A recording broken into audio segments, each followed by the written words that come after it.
Welcome back to the news today. This is the Daily Debate. Today, a report by an Israeli charity organization claims that 2.6 million are living in poverty in the country with 2.5 months left until election time. It seems that for now, the social issue will decide who will be the next Israeli prime minister. In past elections, leaders used to emphasize their military background and defense, and security took up a large chunk of the campaign. So are we seeing a change in the society's demand of its leaders, or could another military conflict shift the demands back to a defense-oriented prime minister?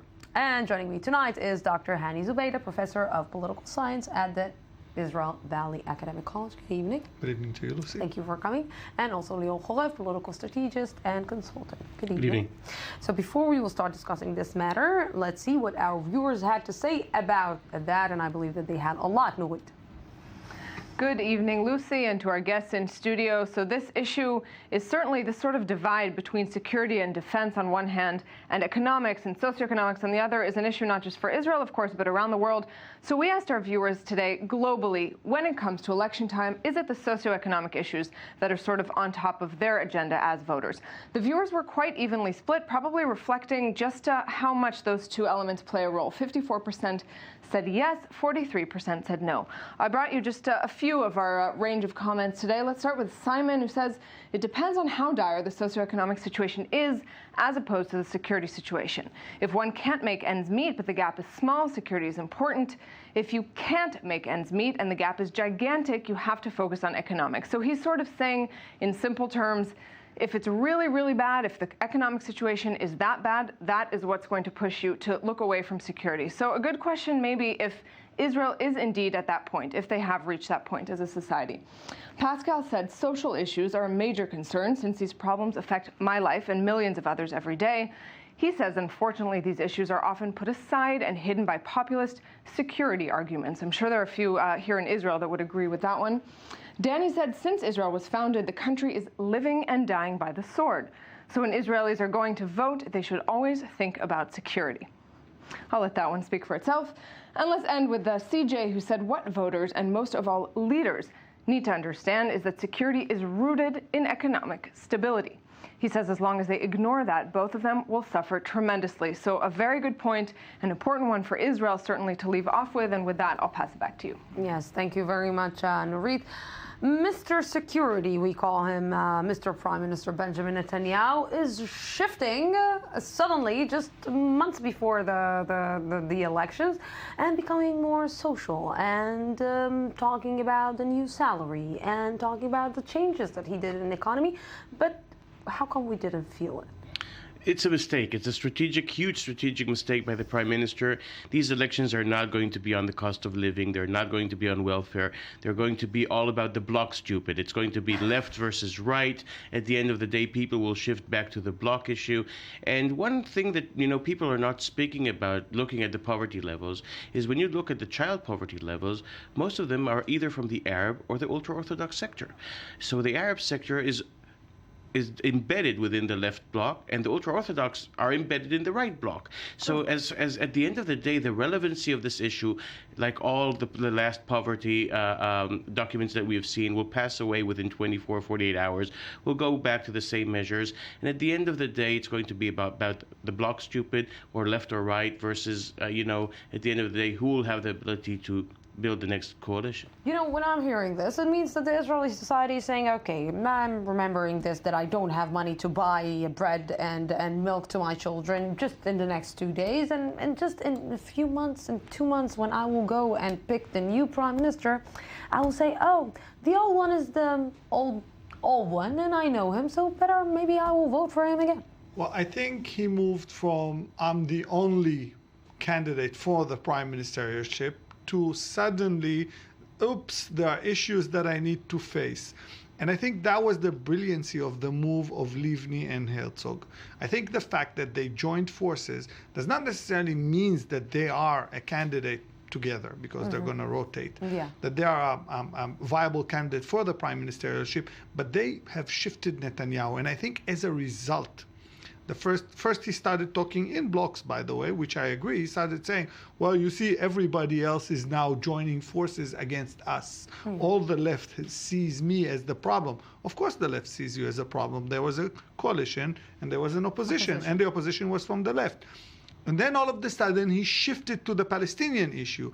And he said, I'm the only one who can negotiate. Literally no negotiation for the past 4.5 years, but he's the only one who can negotiate.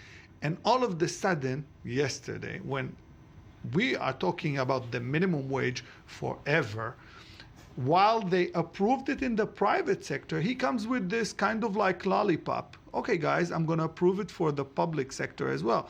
But wait, there's an issue. He can't approve it because he needs some legal authorizations. And on the other hand, he's moving into a non-natural realm of Benjamin Netanyahu. But it could work for him because, sometimes you see Israelis and they have such a short memory. But if you look at the developing towns, as we call them, which vote for the right almost 80% and to the left only 20%, the poverty level there hasn't didn't change in the last 50 It went worse. But the voting is the same. It means that this is embedded within the deep cultural movement, and this is not going to change. Livni and Herzog, with all due respect, are part of the white power of North Tel Aviv. They do not reflect the lower social ground voters. And at the end of the day, nobody will believe Livni or Herzog that they will put their money on welfare. Both of them will travel. They will meet Kerry. They'll speak about Palestinian issues. They don't represent the welfare and the cost of living. So how do you really think that the Israelis who do face these problems each and every day will believe the new girl and guy in the neighborhood that are coming and promising so many things and such a beautiful honey land? No, they won't. They Milk won't. and They honey won't. land. They won't believe him. I think what he's doing is he's trying to fight forces within the right. He's not looking at the left. What he's doing is he's trying to fight Lapid. He's trying to fight Kahlon. And I told you that about a month and a half ago. And I said he's not gonna allow Lapid to pass even one measly legislation. Zero, nothing. He's gonna rather commit political suicide, than allow Lapid. And he didn't. He pushed him out. And then all of a sudden, he looks again at the Treasury. Let's not forget, he used to be Mr. Treasury. Yes. That's where he started. Look at and something then he moved on to the security issue.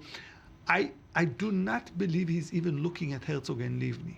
The issue with the social economy, the issues that he's looking at welfare, is mainly aiming at Kahlon. Is it a smart move not to look at Livni and Herzog as a threat and look at Yes, other? because at the end of the day is what I said at the beginning. It's about the block, stupid. So the only people who can shift their vote from the center to the right or to the left are Kahlon and Lapid. Yes. Both of them, by the way, unlike Lapid, which said just not Bibi, Kahlon is not supporting that call. He says, I will join any government that will support my agenda. But look what happened. The most irrelevant person today, after this special report has been issued, is Kahlon. Kahlon has been silent all day. He's non-relevant. Mr. Welfare. So he's losing his only agenda. He doesn't have a security agenda. He doesn't have a foreign policy agenda. And Lapid is becoming irrelevant. So actually, the more irrelevant they are, their voters, which are especially with Kahlon, ex-Likud voters, will go back to the bloc. Yes. So, what will happen with the Israeli society? Well, the Israeli society, because you said, Lior, this, let's say, the change should come from the society. If they want to change the prime minister, they need to change maybe the way that they think and the way that to think that they can. You don't change society. The problem is cultural.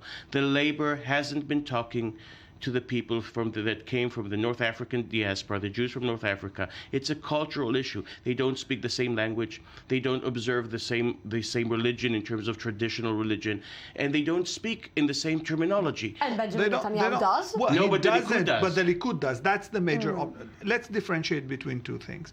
This nation is in dire need of social welfare or a change in the way the social structure is being now preserved in Israel.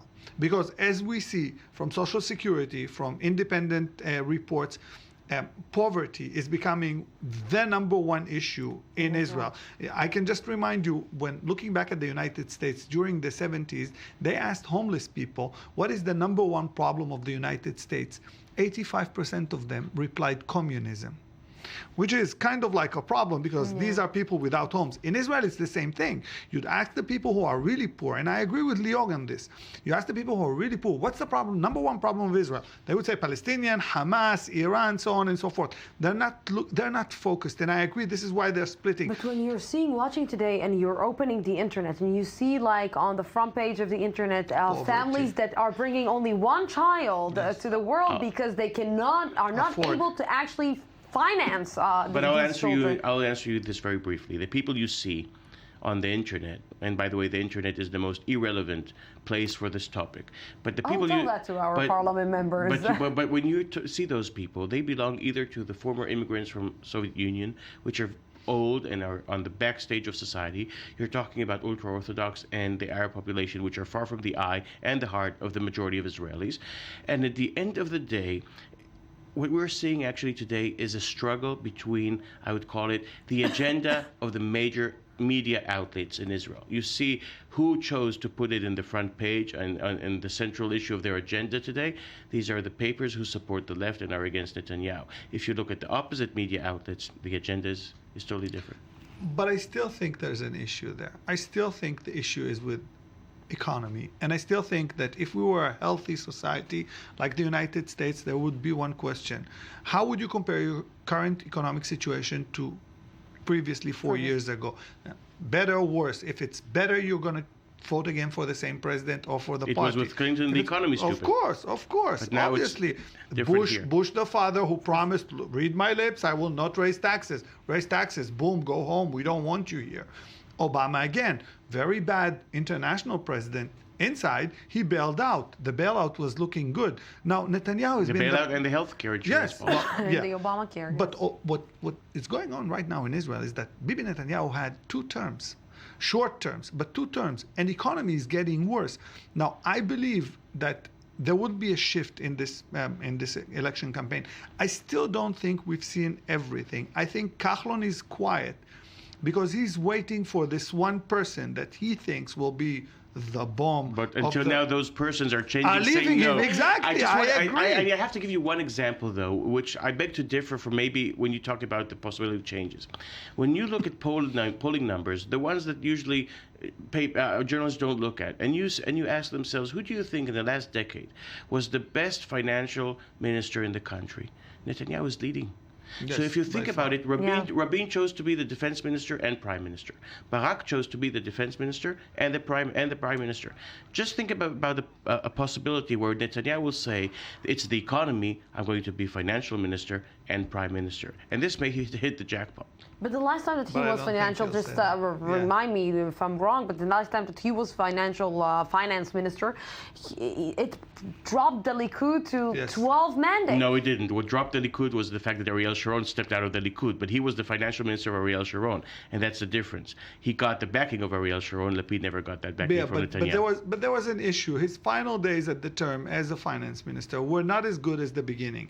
At the beginning, he maintained this very stable society in turmoil times. And I think that when he became the second term as the finance minister, he didn't hold it quite well. And then everybody knew that Steinitz is not really the finance minister of Israel, and Benjamin Netanyahu is the puppeteer who's moving Steinitz. And they were trying to portray a picture as if we're holding the fort. And now when everything is falling apart, they're saying, it's not us, it's Yair Lapid. But we have to move to the bigger picture. And just to summarize this week, the more Kerry intervenes in the local elections, the more the Labour are looking for an outside support for their cause, the stronger the Netanyahu becomes. Before we're finishing, I just want to go wild to the possibility that a war will break out here again. You don't need a war. You just need a few more missiles.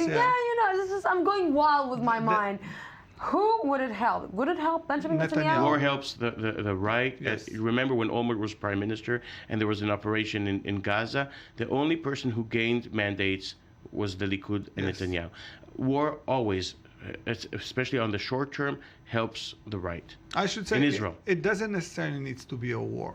There's no necessarily like forces one in front of the other. A few missiles, one terror attack, something that might be masqueraded as terror attack, and this entire election shifts into the security, and everybody forgets how poor, how bad the healthcare system is, how pensions are dropping really empty. Everything will be forgotten. How come the Israelis are like so easy to maneuver? Oy. Oh, yeah. I think we can spend hours on that, but it goes to a historical trauma embedded within the Israeli people. And Netanyahu, I think, was the best person to summarize it by saying that life comes before the quality of life. Well, and that summarizes politically this trauma. Is it going to stay that way forever? No, it's not, because it even took, after the Yom Kippur War, it took 4 years until the replacement of a labor government. But I think we're standing in front of a new situation here, because we have 1/3 of the kids in Israel are poor, 1/3 of the families are poor. I think we can still go on and talk about the under siege mentality, but poor people But cannot they do not think- come from the I think mainstream that- of Israeli I agree. society. I think that he understood it because he has a psychologist at home, his wife.